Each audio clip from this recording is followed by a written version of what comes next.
मैं तुम्हें बता के जाना चाहता हूँ, मेरी कौम के जियाले नौजवानों, मेरी कौम बात को गौर से सुनना। तुम उस नबी का कलमा पढ़ते हो जिसने पहली सांस से लेकर के आखिरी सांस तक का तरीका दिया है। अमीर बन जाओ तब कैसे जिंदगी गुजारनी है, ये भी मेरे नबी ने बताई है। गरीब बन जाओ तब कैसे जिंदगी गुजारनी है, ये भी मेरे मुस्तफा ने बताया है। तारीख का ये बाप पलट करके देखो, जब फतेह मक्का में मेरे सरकार आ रहे हैं, जिस सवारी पे बैठे हुए हैं, इतनी गर्दन झुका रखी है सरकार ने कि ऊंट की कोहान पे आका का सर लग रहा है। आज जरा सी दौलत आ जाती है, मारे घमंड के कपड़ों से बाहर हो जाते हो। होश के नाखून लिया करो नौजवानों, ये दौलत आने जाने वाली चीज है। आज मेरे पास है, कल चली जाएगी, कोई गारंटी नहीं है। कल मौत किस हाल में आए कुछ नहीं पता है, इधर आने की जरूरत नहीं है। ये वही मक्का है जहां से मुस्तफा को मजबूरन निकाला गया है। ये वही जमीन है जहां मेरे नबी के रास्ते में कांटे डाले गए, जहां मुस्तफा के गुलामों को सताया गया। मुस्तफा रातों रात सफर करके निकले हैं, 80 दुश्मनों के बीच से, 40 काफिरों के बीच से निकल के आका जा रहे हैं। गौर करना प्यारे, इतने सख्त दुश्मन थे कि जान के प्यासे हैं, उनसे निकल के जा रहे हैं। लेकिन जब फतह मक्का हो रहा है, वही जमीन है, वही दुश्मन है, वही आका करीम की जात है। आज 10,000 से ज्यादा, तकरीबन 14,000 तलवारें मेरे नबी के साथ चल रही हैं। आज दुश्मन कांप रहा है। लोग कह दिया करते हैं कि मुसलमान काबिज होंगे तो मिटा देंगे सबको। हम कहते हैं हमारी तारीख लगी है, जहां जहां हमने कब्जा किया है बर्बाद नहीं किया है, खुदा की कसम आबाद किया है। सबसे पहले तारीख मक्के की उठा के देखो तो सही। आज 14,000 तलवारें मेरे नबी के साथ आ रही हैं। आका हाकिम भी है, कादिर भी है, आज काबिल भी है, जिसके जाके टुकड़े करते बड़े बड़े कांप रखे थे, सरदारों के माथे पे पसीना था, सब ये सोच रहे थे आज मार दिए जाएंगे। लेकिन जब मेरे नबी की जबान खुली है, फरमान जारी होता है, आका कहते हैं बताओ तो सही, तुमने मेरे गुलामों के पैरों में रस्सियां बांधी, चटाई में लपेट करके धूनी लगाई गई, उनके जिस्मों पे कोड़े मारे गए, मेरे बिलाल का जिस्म जलाया गया। बताओ तो सही आज क्या उम्मीद करते हो? तो उन्होंने कहा था आप करीम इब्ने करीम है। उम्मीद ये है कि करीम कभी करम के सिवा कुछ नहीं करता, लेकिन सब कांप रहे थे। आका कहते जाओ आज मोहम्मद ने तुम सबको आजाद कर डाला है। सुभान अल्लाह, सुभान अल्लाह, सुभान अल्लाह, जिंदाबाद। आज मोहम्मद, नारे तकबीर, अल्लाहु अकबर, अल्लाहु अकबर, जिंदाबाद, जिंदाबाद, जिंदाबाद या रसूल सल्लल्लाहु अलैहि वसल्लम। ऐसे सारे लोगों या रसूल आप अमीर हो जाओ तो मेरे नबी ने वो भी दिखाया और ऐलान किया। आका करीम ने नाम ले लेके कहा जो फलां के घर में चला जाए उसको भी अमान है, जो फलां के घर में चला जाए उसको भी अमान है। जानते हो, सुने जरा, आज ना कहते हैं वक्त आने दे कभी हमारा भी दौर आएगा, बोलते हैं ना। हाँ, आज बच्चे छोटे मेरे तो लड़के जवान होने थे, दौड़ा दौड़ा के ना मारा तो नाम नहीं मेरा, ये अक्सर हम बोलते हैं। हमारा भी वक्त आएगा, देख लेंगे इसे। सब्र भी कर रहा तो ये क्या क्या कर रहा, कल बच्चे जवान होंगे तो पटक लेंगे। और फिर कह रहे हम तो अल्लाह के फैसलों पर राजी। तू राजी कब है भाई? तू तो कह रहा जब आगा टाइम देखा जाएगा। नहीं, जब टाइम आएगा ना तो जो तूने किया है हम तुझसे बेहतर करके दिखाएंगे। कभी दुश्मन को मार के नहीं जीता जा सकता, दुश्मन को बचा के जीता जाता है। आप ये तारीख पढ़े ना अपने इस्लाम की, पढ़े। आज कहते देख लूंगा, कल टाइम आगा, और जब टाइम आ जाता है ना, बच्चे जवान हो जाते तो गाली भी बकता और कहता वो बच्चे छोटे थे, अब घेर घेर के मारो। ये इंसानियत है। मेरे नबी बैठे, जिसे माफी चाहिए कहते से आबा जो अमान मांग लेते दो, जो माफी चाहे माफ कर दो। जानते हो सारे माफी के चक्कर में एक बंदा ना सर पे चादर डाल के हुजूर की बारगाह में आके बैठ गया। उसने कहा महबूब क्या मैं भी माफ हो जाऊंगा? मुझे भी बख्श दिया जाएगा, मुझे भी बख्श दिया जाएगा। मेरे नबी ने कहा चेहरा तो दिखा। उसने कहा चेहरा बाद में दिखाऊंगा, पहले वादा करो क्या मेरा खून माफ होगा कि नहीं। महबूब कहते हैं जा हमने तुझे माफ किया। इतना कहा और जब उसने अपने चेहरे से चादर हटाई ना, हुजूर की नबुव्वत वाली आंखों से आंसू टप टप गिरने लगे। आका कौन है ये, कौन है ये? मेरे नबी ने फरमाया ये वो है जिसने मेरी बेटी के भाला मारा था। यार तुम कहते हो हम माफ नहीं करेंगे, मेरे नबी अपनी बेटी के भाला मारने वाले को माफ करके बता रहे हैं कि ताकतवर वो नहीं जो ताकत होते हुए बदला ले ले, ताकतवर वो होता है जो कब्जा होते हुए भी दुश्मन को माफ करके दिखा दे। ये पावर का दौर दिखाया, पावर का दौर, और गुर्बत का दौर भी मेरे नबी ने दिखाया, गुर्बत का दौर भी दिखाया। मेरे नबी की जिंदगी सभी के लिए, सभी के लिए। आका करीम अपनी जूती खुद सिल रहे बैठे हुए। अल्लाह उम्मुल मोमिनीन आयशा सिद्दीका कहती महबूब इशारा करें तो फरिश्ते खिदमत के लिए आ जाए। और रब ने हमें आपकी खिदमत के लिए रखा। आप कहें महबूब जूती हम सिल दे, हम सिल दे। मेरे नबी ने कहा नहीं। आका क्यों? फरमाया मैं ये चाहता हूं जब कोई मेरा उम्मती बादशाह बने और तख्त पे बैठे और वो ये कहे कि मैं हुजूर की सुन्नत अदा कर रहा हूँ, तो जूती इसलिए सिल रहा हूँ ताकि कल जूतियां काटने वाला गैरत से सर न झुकाए। जब बादशाह नबी की सुन्नत बताए तो वो भी जूती सिल के कहे मैं भी मदीने वाले की सुन्नत अदा कर रहा हूँ। वाह वाह वाह। मेरे आका ने किसी को महरूम नहीं रखा, किसी को महरूम नहीं रखा। एक एक लम्हा मुस्तफा ने जिंदगी का सिखाया, एक एक लम्हा। अगर गुर्बत आ जाए ना तो हराम की तरफ न बढ़। तेरा रब तो कादिर मुतलक है। या तो यह कह तेरा रब पे भरोसा नहीं, और अगर भरोसा है तो फिर हराम के लुकमे की तरफ क्यों बढ़ा। सुभान अल्लाह। या तो यह कह के तेरा रब तुझे देख नहीं रहा। अगर तेरा ये नजरिया खुदा देख रहा है तो फिर तू ब्याज की तरफ क्यों बढ़ा। तूने शराब क्यों बेची, तूने जुए में हाथ क्यों लगाया, हराम के सिक्के की तरफ तेरा कदम क्यों बढ़ा। अगर गुर्बत आ गई थी, इम्तिहान की कड़ियां थी, तो तुझे लावारिस तो नहीं छोड़ा गया। मेरे नबी ने कहा था लो मैं तुम्हें एक जन्नत में जाने का कार्ड दे के जा रहा हूँ। आका करीम ने 2 रकात नमाज हाजत अता की। फरमाया मुसीबत में घिर जाओ, फाके हो जाए, काम न चले तो इधर उधर ठोकरे न खाना, मस्जिद में आना, मुसल्ला बिछाना, 2 रकात हाजत अदा करना, फिर हाथ उठाना। कहते हैं हाथ उठाने में देर होगी, रब को तेरी झोली भरने में देर नहीं हो सकती। नारे तकबीर, अल्लाहू अकबर, नारे तकबीर, या रसूल अल्लाह, नारे रिसालत, या रसूल अल्लाह, नारे रिसालत, या रसूल अल्लाह, जश्न ईद मिलादुन नबी जिंदाबाद, जश्न ईद मिलादुन नबी जिंदाबाद, नारे तकबीर, अल्लाहू अकबर, नारे रिसालत, या रसूल अल्लाह। करेंगे इंशाअल्लाह हलाल कमाई की कोशिश। सारे वादा करें इंशाअल्लाह। जब लुक़मे हलाल के होते हैं ना फिर दिल में ईमान का नूर फूटता है। क्या बात। तब दिल में नूर फूटता है ईमान। जब लुक़मे हराम के होते हैं ना तो फिर इंसान तबाह होता चला जाता, बर्बाद हो, फिर उसे दिखता ही कुछ नहीं। बिल्कुल दिखता ही कुछ नहीं। वो किधर चले हम, कहाँ जा रहे हैं। खुदा की कसम आरब की बारगाह। वो दिक्कतें आती हैं, अल्लाह वालों के रास्तों में दिक्कतें आती हैं। नाम सुना होगा आपने, नाम सुना होगा हबीब अजमी। हबीबे अजमी इतने बड़े ब्याज के बिजनेसमैन थे, सौदागर थे, इतने बड़े थे कि एक वक्त का खाना भी बिना ब्याज के पैसे के बनता ही नहीं था।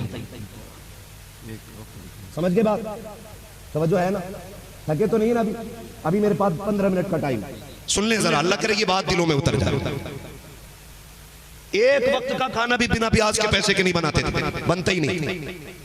एक दिन ना आप गए किसी से अपना पैसा वसूल करें, बेवा औरत थी, बहुत गौर से सुनो, अगर गुनाह हो गए तो रब ने तौबा का दरवाजा बंद नहीं किया। कहां गए? ब्याज का पैसा लेने के लिए। जब ब्याज का पैसा लेने गए ना तो औरत बेवा थी। उसने कहा हबीब आज कुछ नहीं है, कुछ दिन की मोहलत दे। कहने लगे कई बार आ गए, आज खाली नहीं जाऊंगा, कुछ है कि नहीं।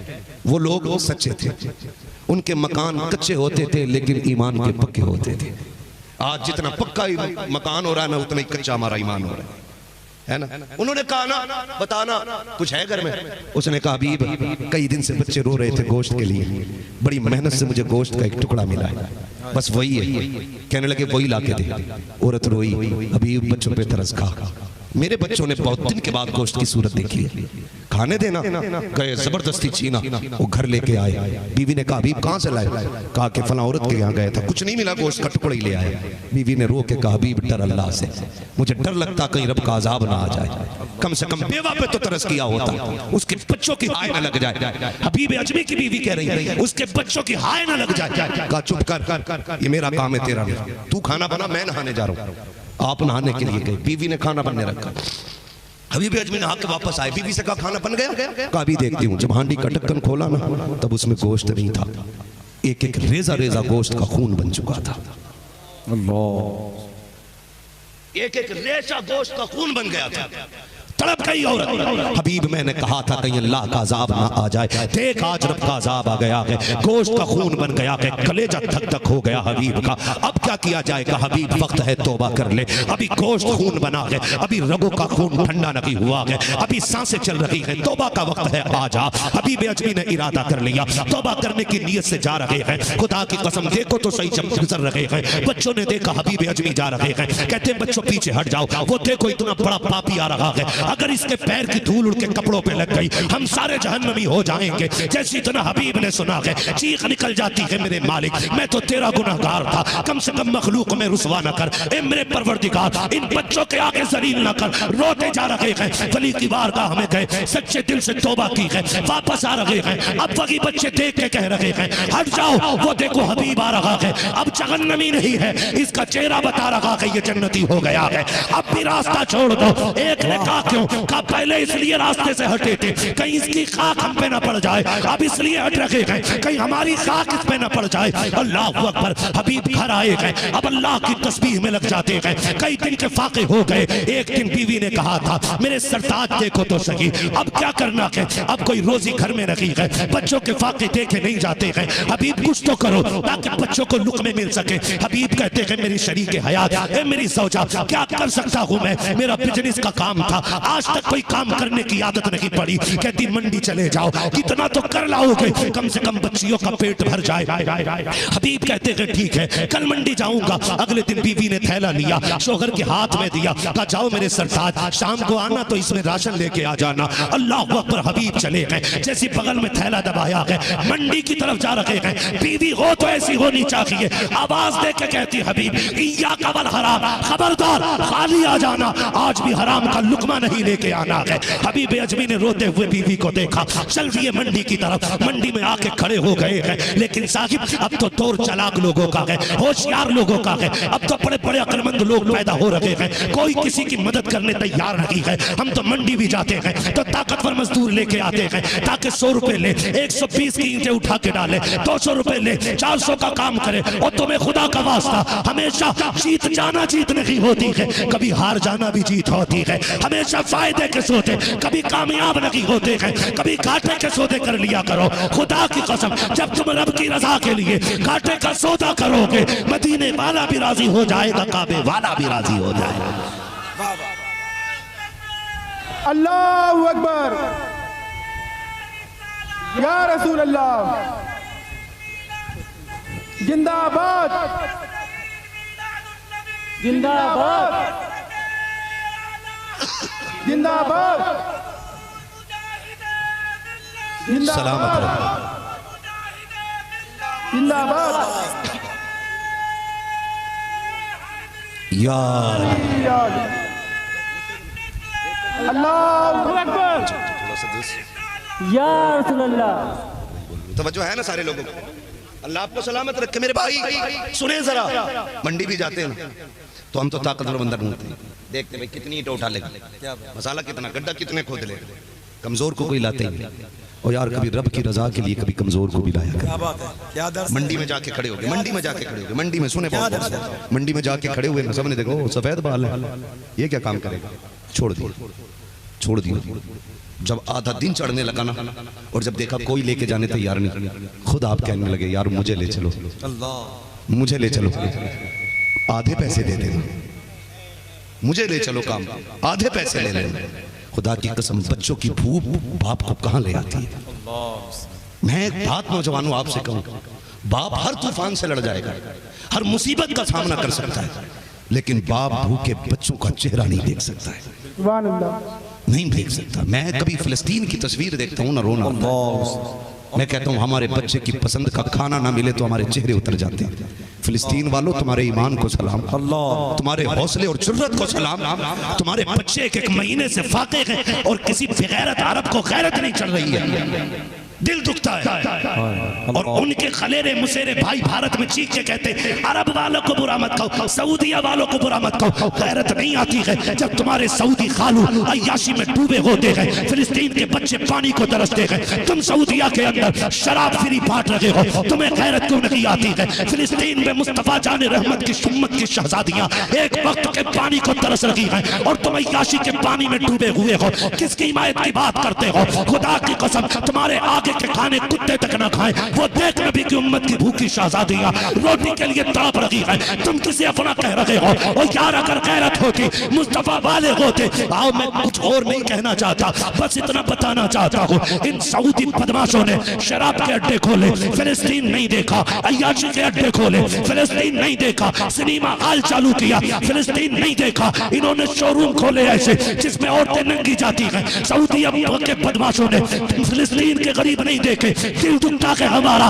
खुदा की कसम आज अगर सऊदी में उमर फारूक आजम होते, किसी में जुर्रत नहीं थी फिलिस्तीन की तरफ नजर उठा के देख ले। नारे तकबीर, नारे तकबीर, नारे रिसालत, नारे रिसालत, फलस्तीन, गाजा के मुसलमान, गाजा के मुसलमान, भारत के मुसलमान, नारे तकबीर, अल्लाहु अकबर, सुभान अल्लाह। जब हमारी बाबरी मस्जिद का बिल पास होता तो कहते हैं इसमें पहली नमाज पढ़ाने काबे का इमाम आएगा, लात मारते हैं हम ऐसे इमाम को, लात मारते हैं। हम भारत के गरीब मस्जिद की छोटी मोहल्ले के इमाम के पीछे नमाज पढ़ लेंगे, लेकिन किसी हराम खोर के पीछे नमाज नहीं पढ़ेंगे। हाँ, दिल के फपोले चल उठे सीने के दाग से, इस घर को आग लग गई, घर के जरा पैगाम आला हजरत, पैगाम दादी शरिया, मज़हब इस्लाम, कानून इस्लाम जिंदाबाद। क्या दिल नहीं तड़पते तुम्हारे? वो फिलिस्तीन की बच्ची ने एक बोर्ड उठाया हुआ था और उसमें लिखा था अगर मैं मरूंगी और अब से अपने रब से मिलूंगी ना तो सबसे पहले खाना मांगूंगी। अल्लाह, पेट भर के खा के सोने वालों, अय्याशियों में दौलत लगाने वालों, गैरत क्यों नहीं आती तुम्हें? गैरत क्यों नहीं आती? और बहस यहाँ करते हो कि अगर वो हक पे ना होते तो वहां उनका तसल्लुत क्यों होता? शर्म नहीं आती है? अगर तसल्लुत से हक साबित होता तो एक दिन 360 बुत रखे हुए थे काबे में, क्या बुत वाले हक पे थे? क्या पैगाम? शर्म नहीं आती है? और यार एक बोतल पानी भेज दिया होता तुमने कम से कम, तो कलेजा ठंडा तो होता कि कम से कम इन मुस्लिम हुक्मरानों को गैरत तो आई। शर्म आनी चाहिए, गैरत आनी चाहिए। मरना है सभी को मरना। ओ भाई हम कुछ नहीं कर सकते, हमारे पास कुछ नहीं है करने के लिए। हम इतना कर सकते हैं, मुसल्लों पे हाथ उठा कर रब से दुआ कर सकते हैं। खुदा की कसम खा के कहता हूँ, मैं एक गुमान के साथ कह रहा हूँ, हिंदुस्तान का एक भी सुन्नी मुसलमान ऐसा नहीं होगा जिसकी जुबान से आज तक फिलिस्तीन के लिए दुआ या लफ्ज ना निकला हो। एक भी नहीं हो। घर सजे ना 12वीं पे मुझे फिलिस्तीन याद आ रहा, घर सजे, गलियां सजी। अल्लाह, काश कुछ तो होता, कुछ तो होता यार, कुछ तो होता। वो भाई अल्लाह आपको सलामत रखे। याद रखो भूख बड़ी सख्त चीज है, बड़ी सख्त चीज है। वो किसी घर में फाका था, हालात अल्लाह बेहतर करे। हमारे पास पैसे होते ना, हम इतरा के दिखाते लोगों को, इतरा के दिखाते ना। यार अल्लाह तुम्हें अच्छा खिलाए ना तो कभी पड़ोस में भी झांक के देखो, अगर उसके आंगन से चूल्हा ना धुआं ना उठे ना तो समझ ले इसके घर ताज़ा खाना नहीं बना है, ताज़ा खाना नहीं बना है। जा बैठक पे बैठने के बहाने से जा, अंदाजा हो जाता है। चेहरे उतरे लगे ना तो हाथ पकड़ कहना यार आज मेरा जी चाहता है तू मेरे साथ खाना खा ले। उसे ला और अपने दस्तरखान पे बैठा और बैठाने के बाद फिर हुजूर की सुन्नत अदा कर। खुदा की कसम फिर देख तेरे एक एक लुकमे में अल्लाह तेरे लिए जन्नत के रास्ते कितने आसान फरमा देगा। जिंदाबाद जिंदाबाद, नारे तकबीर, नारे रिसालत, अल्लाहु अकबर, नारे तकबीर, अल्लाहु अकबर, नारे रिसालत, या रसूल अल्लाह, नारे रिसालत, या रसूल अल्लाह। बैठे ऐसे भाई, आगे बैठे। ठीक है माशाल्लाह।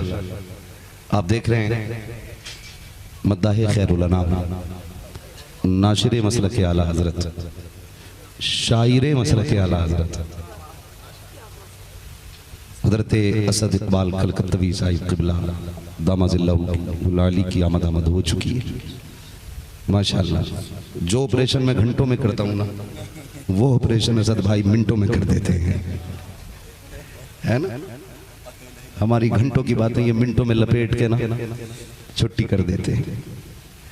अल्लाह असद भाई की उम्र में बेपनाह बरकतें अता फरमाए और यूं ही मसला के आला हजरत की खिदमत करने की अल्लाह तौफीक अता फरमाए। असद भाई के आने का मतलब है कि मेरे जाने का वक्त आ गया है ना। रिजवान भाई भी आए माशाअल्लाह। अभी नहीं, अल्लाह आपको सलाम। असद भाई सुनने के लिए आए तो जो है ना सारे लोगों को, तो भूख बड़ी चीज, वो किसी घर में फाका हुआ,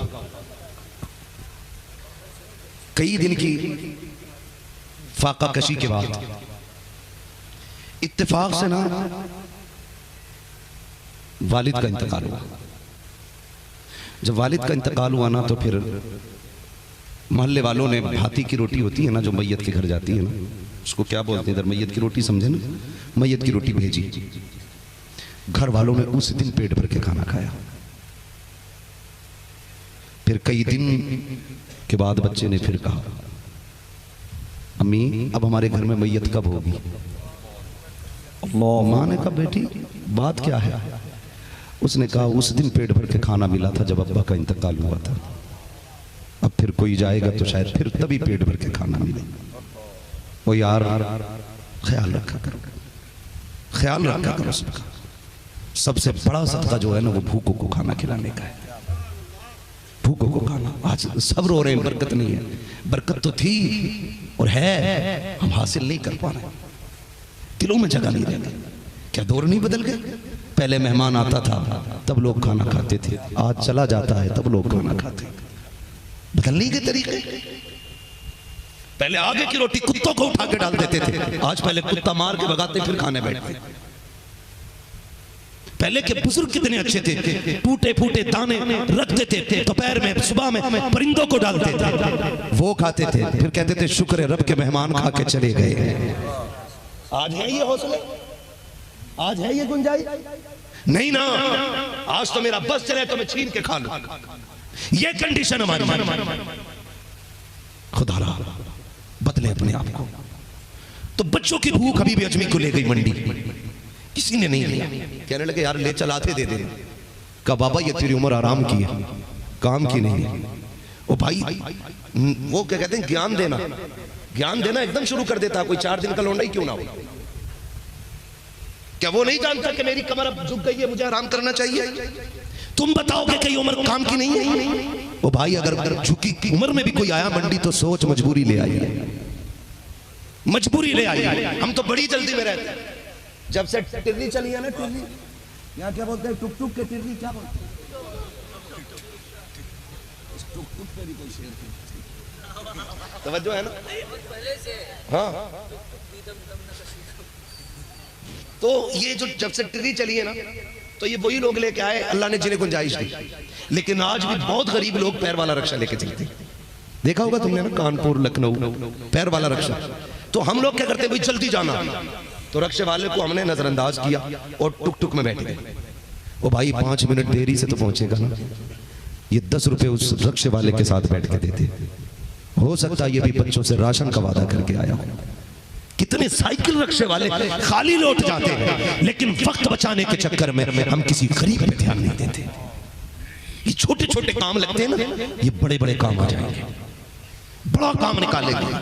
अभी भी अजमी मंडी में खड़े, कोई लेके जाने वाला नहीं। उम्र झुक गई है यार, तेरी उम्र तो नहीं है ना काम करने की। सूरज देखा चढ़ाया, ख्याल आया अब तो कोई लेके नहीं जाएगा। थैले को देखा, बीवी ने दिया था राशन लेके आने, छुपा लिया बगल में। घर नहीं जा सकता, बच्चे इंतजार में हैं। कहाँ जाए, मस्जिद नजर आ गई। मस्जिद में गए और जाके वुजू किया। इतना रोए कि चेहरा तर दाढ़ी तर। मालिक मुझे किसी ने काम के लायक नहीं समझा, अब मैं बूढ़ा हो गया, अब मैं तेरी भी क्या इबादत करूं पैर भी कांपते, होठ भी साथ नहीं देते, वजन बदन लड़खड़ाता। मालिक जो भी है ना, मैं तेरी घर की नौकरी करूंगा। झाड़ू लगाने लग गए, शाम तक झाड़ू लगाते रहे। ए अल्लाह इतना दे दे मेरे बच्चों का गुजारा हो जाए। शाम तक झाड़ू लगाई, अंधेरा हुआ, घर की तरफ चल दिए। दूर से खड़े होकर देखा बच्चे जाग रहे हैं कि सो रहे हैं। बच्चों को सोता हुआ देखा, दीवारें नीची थी। घर के दरवाजे पे गए, बीवी खड़ी थी, हाथ पकड़ा, सरताज का अंदर लाई है। खुदा की कसम वो कैसी लायक बीवियां थी, कैसी जन्नती औरतें थी। ये नहीं कहा था निकम में खाली आ गया है, कुछ लेके क्यों नहीं आया, मेरा सूट कहां से आएगा, चूड़ी कहां से आएगी। शोहर का चेहरा उतरा हुआ देखा, हाथ पकड़ा, ले आई, लगता है थक गए हो। पैर धुलाए, वुजू कराया, जो चीज फारिग हुए नमाज वहां से लेट गए बिस्तर पे। लेटने के बाद बीवी ने सर में तेल डाला, मालिश करने लगी। कहती सरताज बताओ ना, आज काम पर गए थे, क्या हुआ? बीवी में गया था ना काम पे, कहा कुछ लेके नहीं आए? कहा काम तो किया है लेकिन मिला कुछ नहीं। कहा क्यों नहीं मिला? कहा मैंने, मालिक ने मुझे दिया नहीं, मैंने उससे मांगा नहीं। कहा कि फिर मांग लेते, बता देते ना कि मेरे बच्चे भूखे हैं। कहते मेरा मालिक इतना बड़ा है, उससे एक दिन की नौकरी मांगते हुए गैरत आ रही थी। बीवी ये कहती कोई बात नहीं है, कल जाओगे? कहा हाँ कल फिर जाऊंगा। कहा फिर कल मांग लेना। कहते हिम्मत करूंगा। आए फिर मस्जिद में आकर के झाड़ू लगाई, सफाई की है, सजदे कर रहे हैं, शाम तक फिर इबादत में रहे। शाम को जाने का वक्त हुआ है, फिर उठाया थैला, फिर बगल में दबाया, वापस आ जा रहे हैं। फिर घर के दरवाजे पर फिर बीवी ने इस्तकबाल किया, खाली हाथ आए। कहते शरीक हयात बता तो सही, बच्चे क्या खा के सो गए हैं? कहती मेरे सरताज, हमारे घर में अगर से रिस्क नहीं, दाना नहीं था, कोई चावल आटा नहीं था, लेकिन रब की दी हुई नेमत पानी तो मौजूद था। मैंने बच्चों को बिस्मिल्लाह पढ़ के पानी पिलाया, बच्चे पी के सो गए हैं। कहती मेरे सरताज आज क्या हुआ? कहा आज भी मांगने की हिम्मत नहीं हुई, अभी 2 दिन ते हुए हैं। अगले दिन बीवी जब रुखसत करने आई है, कहती मेरे सरताज अगर तुम्हारी हिम्मत नहीं हो रही है तो जाओ अपने मालिक से मेरा नाम लेके कह देना कि मेरी बीवी ने आते आते कह दिया था 3 दिन काम करते हुए हो गए हैं, 1 दिन की नौकरी दे दे ताकि बच्चों को 1 वक्त का खाना मिल जाए। अब जो घर से चले गए रोते हुए हैं, बेकरारी का आलम से तड़पते हुए मस्जिद में आए हैं, मुसल्ला बिछाया के रोते जा रहे हैं। शाम हो गई है, रोते रोते कहते मेरे परवरदिगार आज 3 दिन हो गए हैं, मेरी बीवी ने आते आते कहा था मेरा नाम लेके कह देना। ए मेरे परवरदिगार, कैसे कैसे मैंने 2 दिन बीवी को संभाला है, अगर कोई गलत जुमला उसकी जुबान से निकल गया मेरे परवरदिगार बर्दाश्त नहीं होगा, इसलिए कि मैं तुझसे प्यार कर रहा हूँ। अल्लाह अकबर, रोते जा रहे हैं और कहते हैं अल्लाह आज इंतजाम कर दे, आज खाली ना भेजना। कहते हैं आज जो 3रा दिन था, बीवी का चैलेंज था, इधर बेखुदी थी, मैंने खाली थैले को देखा, मैंने समझा खाली थैला लेके जाऊंगा, बच्चों को क्या दिखाऊंगा। कहते मैंने मिट्टी भरी थैले में ताकि खाली ना लगे, कहते उसे लटका के चला, मैंने बेखुदी में चला, कदमों का पता नहीं किधर जा रहे हैं। मैं चलते चलते दरवाजे पे आया, मैं दूर से हर दिन की तरह देखने लगा। मैं क्या देखता हूँ, मेरे घर के चूल्हे से धुएं उठ रहे हैं। मैंने आंखें मसल के देखा ये घर मेरा है कि किसी और का है। जब देखा तो घर मेरा ही था, मैंने करीब जाकर देखा तो खाने की खुशबू आ रही थी। फिर मैंने सोचा बेखुदी में किसी और के घर तो नहीं आ गया, मेरे घर खाने का क्या काम। कहते मैं दरवाजे पे गया, बीवी दरवाजे पे खड़ी थी, मैंने दरवाजे पे दस्तक दी, हर दिन की तरह दरवाजा खोला, उसने फिर हाथ पकड़ा है और देख के मुस्कुराने लग जाती है। मैंने कहा बात क्या है? उसने कहा तो देखो। कहा जब मैं घर में गया 1 नहीं 2 चूल्हे चल रहे हैं, तरह तरह के पकवान बन रहे हैं। मैंने कहा शरीक हयात बता तो सकी ये किधर से आ गया है? उसने कहा तुम्हारा मालिक बड़ा अच्छा है। कहा क्या हुआ? कि जिसके यहाँ नौकरी करते हो ये सब उसी ने भेज दिया है। कहा सिर्फ यही नहीं है, जरा अंदर तो चले। जब अंदर जाके देखते हैं नेमतों के ढेर लगे हुए हैं। कहते हैं किसने भेजा है? कहा तुम्हारे मालिक ने। समझ जाते हैं, कहते हैं बता तो सकी सिर्फ खाने के लिए भेजा है या कोई पैगाम भी भेजा है? बीवी कहती जो आया था एक बात कह के गया है। कहा कौन सी बात? कहा उसने ये कहा था अपने शोहर से कह देना तुम मजदूरी में कमी न कर, हम तुझे रिस्क देने में कमी नहीं कर सकते।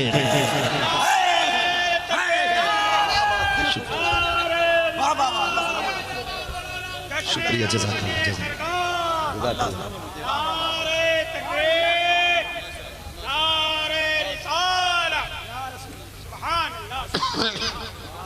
हम तो माइल बकरम है, कोई साइल ही नहीं, राह दिखलाए किसे रह रवे मंजिल ही नहीं। ओ भाई तू अपने रब को आवाज दे के तो देख, खुदा की कसम वो इतना देगा कि तेरी नस्लों के गुजारे हो जाएंगे, नस्लों के गुजारे हो जाएंगे। किधर चल रहे हैं हराम के लुक में? आज तक कोई शराबी आबाद हुआ हो तो बताओ, आज तक कोई जुआ खेलने वाला आबाद हुआ हो तो बताओ, आज तक कोई सट्टा लगाने वाला आबाद हुआ हो तो बताओ। आज तुझे कितने हुजूर के दर के फकीर दिखाऊं जिन्होंने बादशाहों पे हुकूमत की। डॉक्टर इकबाल की बात याद रखना, की मोहम्मद से वफा, तूने तो हम तेरे हैं, ये जहां चीज है क्या लो हो सारे नहीं बोल रहे, थक गए कि मैं खत्म कर लूं। जरा कह दें या रसूल अल्लाह। बचेंगे ना हराम से इंशाअल्लाह? नहीं जाएंगे। हमारा रब जिंदा है, हमारा रब जिंदा, वो कादिर है, वो देखता भी है, सुनता भी है और देता भी है। हम अकीदे मजबूत रखें और उससे मांगे। वो भाई याद रखिए, रिजल्ट आने के बाद इनाम दिया जाता है। सब्र करें आप, फिर उसका रिजल्ट आएगा, फिर अल्लाह उसका इनाम अता करेगा। लोग कहते हैं वो करबला में इमाम हुसैन शहीद हो गए, अल्लाह साथ था तो शहीद क्यों हुए? मैंने कहा जानता नहीं, बिना इम्तिहान के इतनी आसानी से बुलंदियां तो नहीं मिलती।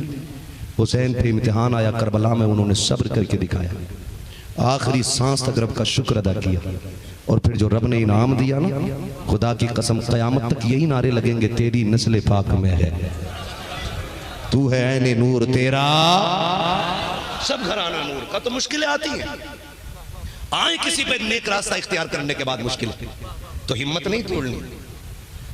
मुश्किलें आती इसलिए ताकि बंदे को रब के करीब करें। उलझने आती हैं, कितने लोग पीछे पड़े रहते हैं। हाँ, तो क्या हमने स्टेज छोड़ा?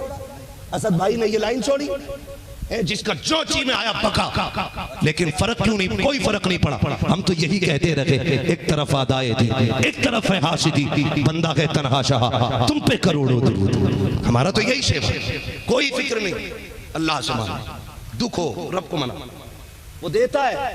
हजरत अब्दुल्ला चले, याद है ना बात, याद है ना?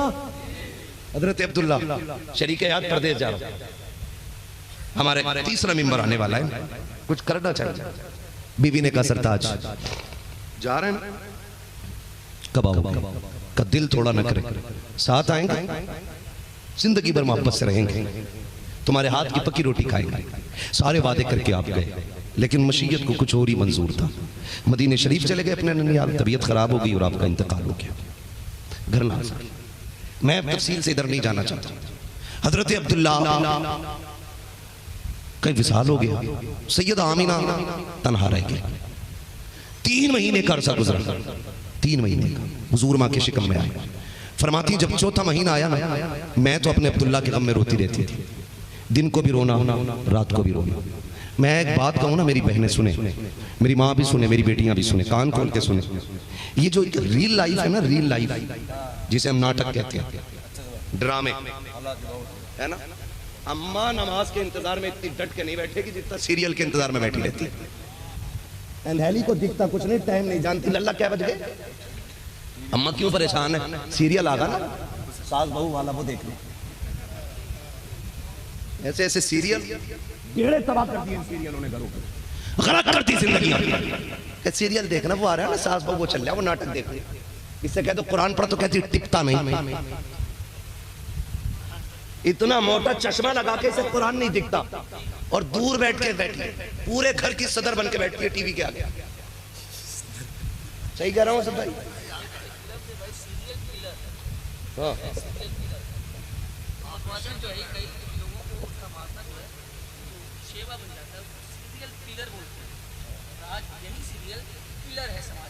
सही बात है, तो जो है ना सारे लोग। तो अम्मा कह रही है कुरान नहीं टिकता, और अपने घर का टीवी खराब है, तो 4-5 नालियां तो बस शौक में कूद जा, पता ही नहीं चलता नाली कूद के आ रही, उड़ के आ रही। तो ये 2-3 घंटे का सीरियल हमें जिंदगी सीना सिखाएगा। मेरी बहन, इन सीरियलों ने ना घर तबाह कर दिया। कैसे? ये जो इसमें वो चला है ना, क्या बोलते हैं यार, हमारे जो अफेयर कहते हैं, क्या कहते हैं, रिफर, कुछ भी कहते हैं कि बॉयफ्रेंड, फ्रेंड, इस लफ्ज़े फ्रेंड ने बेड़ा गर्क कर दिया। गांव का कोई भी आ रहा है, बहू कह रही है मेरा फ्रेंड था, घर के घर तबाह हो गए। और जब शौहर नाराज, तो फिर झोली फैला के कह रही है अल्लाह करे लौट के ना आवे, तू मर जा, तू लौट के ना, तेरी शिकल नहीं देखना चाहती, तेरी सूरत से नफरत है। ए मेरी बहन देख, मेरे हाथ जुड़े हैं, तुम्हें खुदा का वास्ता बाप ने नहीं सिखाया तो मैं बता के जा रहा हूँ, अपने शोहर की हमेशा इज्जत करना, इसकी कदर करना। जब ये घर से निकला करे, इसकी कभी बद्दुआ न करना। तू नहीं जानती है, तू जिसकी मौत की दुआ मांग रही है, जिसके लिए ये कह रही है मर जाए ट्रक के नीचे दबके, तेरी लाश आए, जिस दिन ये सफेद कफन पहन के घर से चला जाएगा, उस दिन कोई तुझे इज्जत से देखने वाला नसीब नहीं होगा, कोई तुझे 2 रोटी देने वाला नहीं मिलेगा, कोई कोई तुझे माशरे में इज्जत देने वाला नहीं मिलेगा। तू नहीं जानती है खुदा की कसम, हमने बड़े बड़ों के नशे उतरते देखे हैं। हमारी कौम में इतने दज्जाल और दयूस लोग हैं, उस वक्त तक बेवाओं को कपड़े नहीं देते जब तक कपड़े नहीं उतरवा लेते हैं, यतीमों को टुकड़े नहीं देते जब तक उनसे गुलामी नहीं करा लेते हैं। अपने शोहर की जिंदगी की भीख मांगना, जब ये घर से जाया करे इसके लिए बदुआ न कर, चोली फैला रब से कह या अल्लाह मैंने इसे तेरे करम के हवाले किया है। तू इतना कह दे खुदा की कसम मौत भी जुदा नहीं करेगी जब तक ये वापस तुझसे मिल नहीं जाएगा। बदलो मेरी बहनों रवैये, और नाटक के चक्कर में मत पड़ना। रियल लाइफ और रियल लाइफ में बड़ा फर्क होता है। हाँ, बहुत बड़ा फर्क होता है। और 3 घंटे की जिंदगी तुम्हें 60 साल तजर्बा नहीं देगी। 60 साल जिंदगी के लिए 63 साल जिंदगी को पढ़ना जरूरी है। 63 साल जिंदगी पढ़नी पड़ेगी, तब तुम्हें जाकर के 60 साल का सलीका आएगा।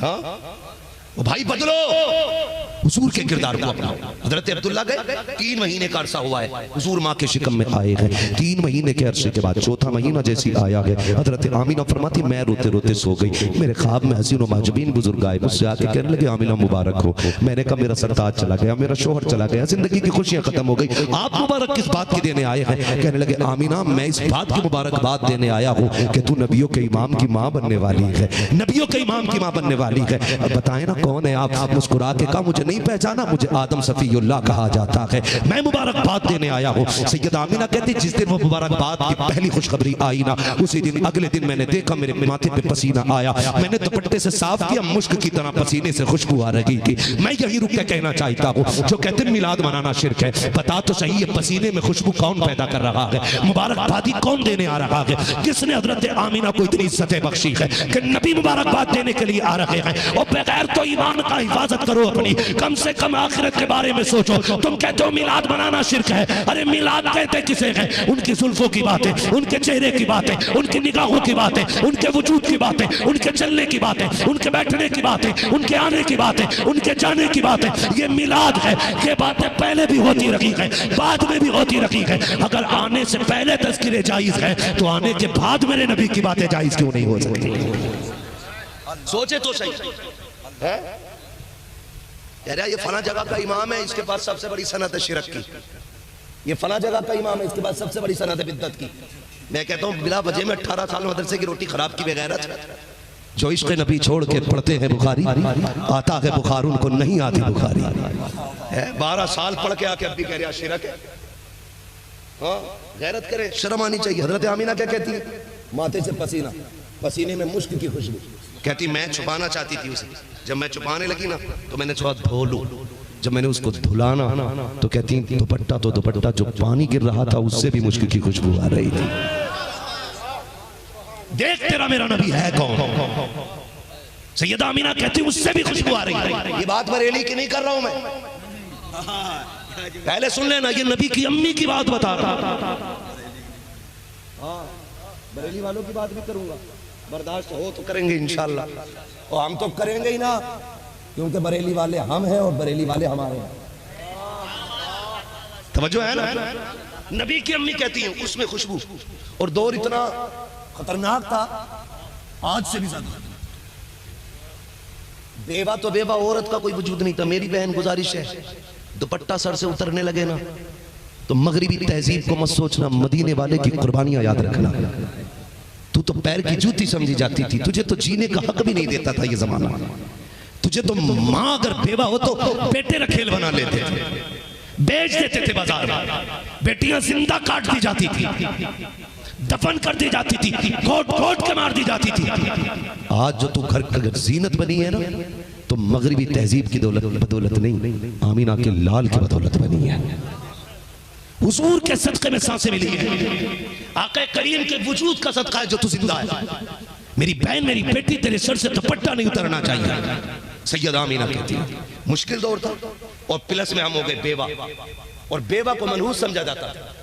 मैं तो चैलेंज करता हूं जो इस्लाम को बोलते हैं ना, मैं कहता हूं कि सुने, दुनिया की तारीख पढ़ लें, जब बेवा को शौहर की चिता पे जिंदा जलाया जाता था ना तो फिर मेरे नबी ने हजरत खदीजा से निकाह करके जमाने को बताया था, बेवियां बेवाएं जलाने के लिए नहीं होती हैं, बेवाएं सीने से लगाने के लिए हुआ करती।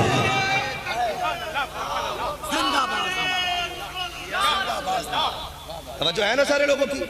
चलूं आगे भी, असद भाई को भी सुनना, वक्त तो काफी तेजी से बढ़ता जा रहा है, जरा बोले सुभान अल्लाह। तो वो कहती मुश्किल दौर था, और फिर अरब का दस्तूर बड़ा खतरनाक।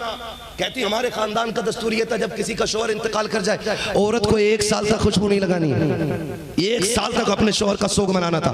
कहती फिर ये दिन मेरे पे आए, खुशबू नहीं लगाना ये भी उस सोग में शामिल था। मैं डरने लगी ये खुशबू कोई सूंघ ना ले, अगर सूंघा तो मेरे ऊपर तरह तरह की उंगलियां उठेंगी। कहने लगी जैसे दिन बढ़ते गए वैसे मेरे ढंग भी बदलते गए, रंग भी बदलते गए। कहते पहले सिर्फ पसीने से खुशबू, जब दिन बढ़ते चले गए मेरे आंगन में खुशबू फैलने लग गई। फिर आंगन से दीवारें पार की, मक्के की गलियों में खुशबू फैलने लगी। लोगों को मेरी खुशबू घर के बाहर महसूस होने लगी। अब्दुल मुत्तलिब एक दिन खाने काबा का तवाफ कर रहे हैं, किसी ने कहा अब्दुल मुत्तलिब सुनो, काबे के मुतवल्ली हो। कहा हाँ, बड़े बड़े सरदारों में हिम्मत नहीं होती आपसे बात करें। कहा फिर का एक बात कहने के लिए आए हैं, जान बख्शी हो। कहा क्या बात है? कहा बताओ क्या ये दस्तूर नहीं है कि अरब में किसी का शौहर इंतकाल कर जाए तो औरत को 1 साल तक खुशबू नहीं लगानी है? कहा हाँ ये दस्तूर है। कहा फिर ये दस्तूर का पालन तुम्हारे घर क्यों नहीं हो रहा है? कहा कहना क्या चाहते हो? कहा तुम्हारे बेटे अब्दुल्ला की जो बीवी है वो खुशबू लगाती है। इतना सुनना था, चेहरा सर्द बदन सर्द, आंखों में सुर्खी आ गई। दौड़े दौड़े घर आए, अपनी बीवी हजरत फातिमा मेरे नबी की दादी से कहते फातिमा कहा क्या? कहा आमिना से जाके पूछो खुशबू क्यों लगाती है। कहा मुझ में हिम्मत नहीं है, खुद जाके पूछ लो। कहा क्यों? कहा एक दिन मैंने पूछना चाहा था, उसकी निगाह उठी, एक नूर निकला,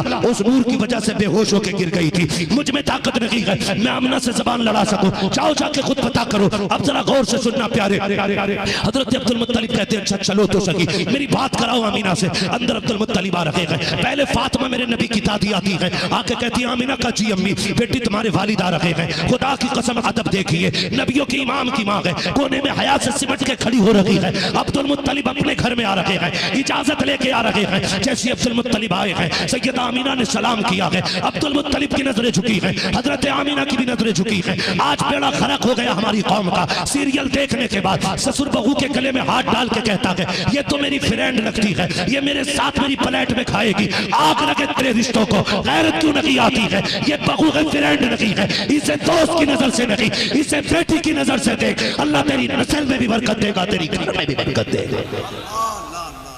कि ये बगैर के नहीं आ गई? आज ससुर कह रहा फ्रेंड है मेरी, मर नहीं जाता तू? काबे का मुतवल्ली है, पावर इतनी अब रखा आंखों में आंखें नहीं डाल सकता, ऐसा ताकत वाला। घर में आया, बहू के आगे गर्दन झुका के नजरें नीचे, हया के पहरे हैं पलकों पे। सैयदा आमिना भी खड़ी है। अब्बा जी बात क्या है? बेटी इजाजत हो तो पूछो। अब्बा जी कहिए ना क्या हुक्म है? बेटी एक शिकायत है। लफ्ज शिकायत आया, कहने लगी अब्बा एक एक कदम फूक फूक के रखा, आज तक आमिना ने कोई ऐसा काम नहीं किया जिसकी वजह से खानदान कुरैश पे कोई उंगली उठा सके। बेटी जरा सोच के बोलो। हाँ अब्बा जी मैंने कोई काम ऐसा नहीं किया। कहा बेटी फिर बता, क्या तुझे मेरे अब्दुल्ला की जुदाई का गम नहीं? इतना सुनना था, चीख निकली मेरे नबी की अम्मी की। कहने लगी अब्बा जब से अब्दुल्ला गए हैं आमिना की जिंदगी में अंधेरा हो गया। क्या बताऊं, रात भी रोना दिन भी रोना है, सुबह भी रोना शाम भी रोना है। जिसका कोई काला गोरा चला जाता है वो तड़पता है, मेरा तो अरब का यूसुफ चला गया है, मेरा तो यूसुफ चला गया है। अब्बा जी जब लाल की याद आती है ना तो फिर अब्दुल्ला की याद में खो जाती हूँ। आपसे किसने कहा मुझे अब्दुल्ला का गम नहीं है? कहा बेटी अगर गम है तो बता फिर खुशबू क्यों लगाती है? कहा अब्बा कौन लगाता खुशबू? कहा तुम। कहा किसने कहा? कहा मैंने पूरा मक्का बातें कर रहा है। रोने लगी। अब्बा जी मैंने कोई खुशबू नहीं लगाई। कहा अगर खुशबू नहीं लगाई तो ये पूरे मोहल्ले में महक कैसी आ रही है? कहती अब्बा जी एक राज था मेरे सीने में, एक दर्द था, मैं तो छुपाना चाहती थी, लेकिन आज आप पूछ रहे हैं ना तो आपकी नाराजगी की डर से आपको बता रही हूँ। कहा बेटी क्या बात है? कहा अब्बा मैं कोई खुशबू नहीं लगाती हूँ, कोई इत्र नहीं लगाती हूँ, बल्कि हकीकत ये है जब से आपके बेटे अब्दुल्ला की अमानत मेरे शिकम में आई है अब्बा मैं जिन गलियों से गुजरती हूँ वो गलियां महकने लग जाया। ये मिलाद नहीं तो और क्या, गलियां महक जाती हैं। अब्बा खुश। कहने लगे बेटी और बताओ कुछ और भी देखा? बताऊं क्या देखा? सुनेंगे और जरा कह दें या रसूल अल्लाह। या रसूल अल्लाह। सारे मिलाद वाले बैठे हैं ना, मिलाद वाले तो फिर शर्माना कैसा है? बोले जरा या रसूल अल्लाह। या रसूल अल्लाह। अल्लाह आपको सलामत रखे। तवज्जो है सारे लोगों की। बेटी बताओ ना और क्या? अब्बा बताऊं, मैं जा रही थी ना, आंगन में कंकर पड़ा था, मैंने सोचा कहीं ये चुभ ना जाए, मैंने उठाया फेंकने के लिए। कहती जब मैंने छुआ तो मोम की तरह बहने लग गया। जब वो बहा ना मेरे मुंह से ये जुमला निकला, इस कंकर को क्या हुआ कि ये बह रहा है, इतना छोटा सा कंकर। तो कहती है अब्बा वो कंकर पलट के मुझसे बोलने लग गया। बोलने लग गया। आमीना क्या कहा? अब्बा वो ये कह रहा था, आमीना अभी तो छोटे छोटे पिघल रहे हैं, यार को आने तो दे, देखना मक्के के बड़े बड़े पिघलने लग जाएंगे। हाँ, कहना देखना बड़े बड़े पिघलने लग जाएंगे। मिलाद की बहुत सारी बातें सैयदा आमीना फरमाती, मैंने और भी बहुत सी बरकतें देखी, हुजूर की बहुत सी बरकतें, बहुत सी बरकतें। कहती हैं अब्बा जी आप तो हरम शरीफ चले जाते हो, लोगों को पानी पिलाते हो, मैं घर रह जाती हूँ। अब्बा बताऊँ? कहा हाँ बेटी, और बताना। कहा कि जब पानी नहीं होता ना, अम्मा फातिमा मुझसे कहती आमना ये ले पानी का बर्तन और कुएं से पानी भर के ला। कहती अब्बा मैं जाती हूँ तो मक्के की लड़कियाँ इंतजार में खड़ी रहती हैं। बेटी क्यों खड़ी होती है? कहा कि जब मैं चली जाती हूँ तो उन्हें डोल रस्सी का काम नहीं रहता है। कहा बेटी क्यों? कहा जब कुएं के किनारे खड़ी होती हूँ पानी किनारे पे आके खड़ा हो जाता है और बिना रस्सी के पानी अब्बा पानी भर लिया करती है। कहा बेटी कब तक? कहा जब तक खड़ी रहती हूँ पानी किनारे पर। अदान असद भाई से पढ़वाइएगा, मेरा गला ना नहीं बस सुन लेना।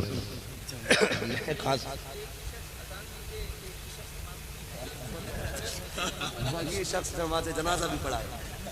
तवज्जो है ना? अल्लाह आपकी मोहब्बतों को सलामत रखे, इंशाल्लाह कोई ना कोई पढ़ी देगा। ये सब हुजूर की उम्मत के मुअज्जिन ही बैठे हुए हैं, कोई मसला नहीं है। जरा कह दे सुभान अल्लाह। चलूं आगे बात बता दूं पूरी। कहती है अब्बा मैं जाती हूँ ना तो किसी को डोल रस्सी की जरूरत नहीं पड़ती। कहा बेटी क्यों? कहा इसलिए कि जब मैं खड़ी हो जाती हूँ पानी किनारे पे आके खड़ा हो जाता है। कहा कब तक? कब जब तक रहती हूँ पानी किनारे पर रहता है। अब्बा जब सब बर्तन भर लेती है फिर मैं भरती हूँ। कहा ताज्जुब की बात यह कि मेरे बर्तन का वजन पानी का वजन, और जब मैं उठा के कमर पर रखती हूँ तो ऐसा लगता है जैसे किसी ने सर पे उठा के रख लिया है। अब्बा मुझे वजन नहीं लगता। और कहा जब आने लगती हूँ तो अब्बा ये दरख्त बड़े बड़े गिरने लग जाते हैं, छोटे छोटे पौधे भी गिरते हैं और ये कंकर पत्थर सारे बोलते। अब्बा दरिया का पानी भी बोलता, कुएं का पानी भी बोलता। बेटी क्या कहता है? अब्बा जब मैं आती हूँ तो पत्थर कंकर दरख्त पौधे और कुएं का पानी सारे बोल के कहते हैं अस्सलातु वस्सलामु अलैका या उम्म रसूलिल्लाह, ए नबी की माँ तुझ पर भी सलाम हो और तेरे आने वाले बेटे मोहम्मद पर भी सलाम। अब रुक के यही एक बात कह के बात खत्म करूं, रुके जरा तवज्जो करें। मुझे एक बात बताइए, ये मनहूस कौम कहती है कि उन्हें 40 साल के बाद पता चला था हम नबी हैं। क्या कहते हैं? 40 साल के बाद पता चला था नबी। वो बेगैरत की औलाद, बगैरत इब्न बगैरत इब्न बगैरत बिन बगैरत बिन बगैरत। तेरा कान खोल के सुन, पत्थरों को पता है आमीना के शिकम में कौन है, और जो आमीना के शिकम में था उसे नहीं पता कि मैं नबी हूं कि नहीं। सोचो तो सही। कंकरों को पता है कि नबियों के इमाम की मां, दरागा कुआं पानी सबको पता है ये नबियों के इमाम की मां, और नबियों के इमाम को पता नहीं मैं नबी। ये तेरा अकीदा होगा। हाँ वक्त है, टाइम है, अब भी आ जा और इतना कह दे मैं मुजरिम हुआ का मुझे साथ ले लो कि रस्ते में है जा बजा जाने वाला। शर्म नहीं आती? अपने अब्बा कह रहा मेरे अब्बा को ना मेराज हुई थी। क्या चिल्ले में गए थे तो हुजूर ख्वाब में आए थे, तेरा बाप 40 दिन धोती उठा के घूमा फिरे तो हुजूर दिखाई दे जाते। शर्म नहीं आती तुझे? मेरे अब्बा मांगे और हुजूर की बात आए बेगैरत तो कहते नहीं हमारी तरह।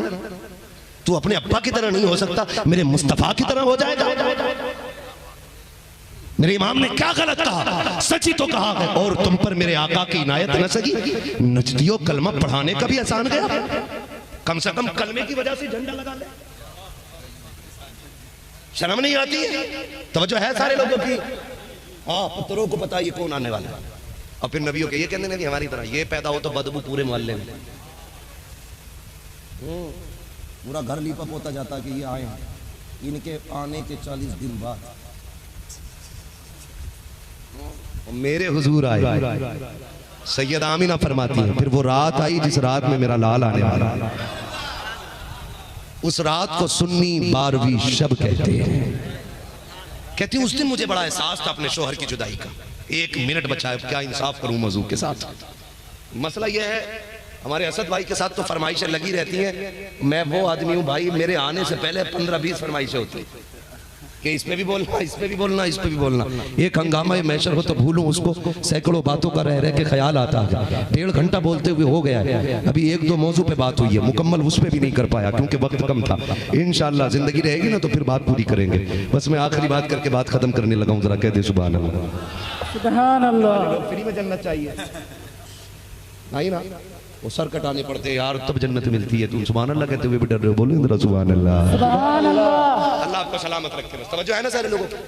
फरमाती आज ना जब 12वीं शब आई तो मुझे आज मेरे शौहर की याद आ रही थी। कहती मेरे घर में अंधेरा, अकेली कोई था भी नहीं। मैं सोच रही थी काश अब्दुल्ला होते ना, आज अकेली नहीं होती। जैसे विलादत के वक्त औरतों के पास कुछ औरतें आ जाती हैं उनकी मदद के लिए, हिम्मत के लिए। सैयदा आमिना कहती मैं सोच रही थी काश अब्दुल्ला होते ना तो आज ये चिराग भी जलता, अंधेरा नहीं होता, और मक्के की खानदान कुरैश की 5-6 औरतें मेरे पास होती, मैं तनहा नहीं होती। कहती इस ख्याल का आना था। कहती अचानक मेरे घर की दीवार फटी, फदखला सलासुन निस्वा, 3 औरतें मेरे घर में आ गई। कहती कद उनके खजूर बराबर थे, चांद जैसे उनके चेहरे चमक रहे थे। कहती मैंने उनको देखा, कहना कौन हो का नहीं पहचाना। कहती उनमें से एक कहती मुझे हव्वा कहा जाता है, दूसरी कहती है कि मुझे मरियम कहा जाता है, तीसरी कहती है कि मुझे इस्माइल की अम्मी हाजरा कहा जाता है। एक रिवायत में चौथी औरत का तस्करा है, चौथी ने कहा मुझे फिरौन की बीवी आसिया कहा जाता है। नबी की अम्मी कहती मैंने पूछा क्यों आई हो, कहा आमिना मुबारकबाद देने आए हैं क्योंकि तू सारे नबियों के इमाम की माँ बनने वाली है।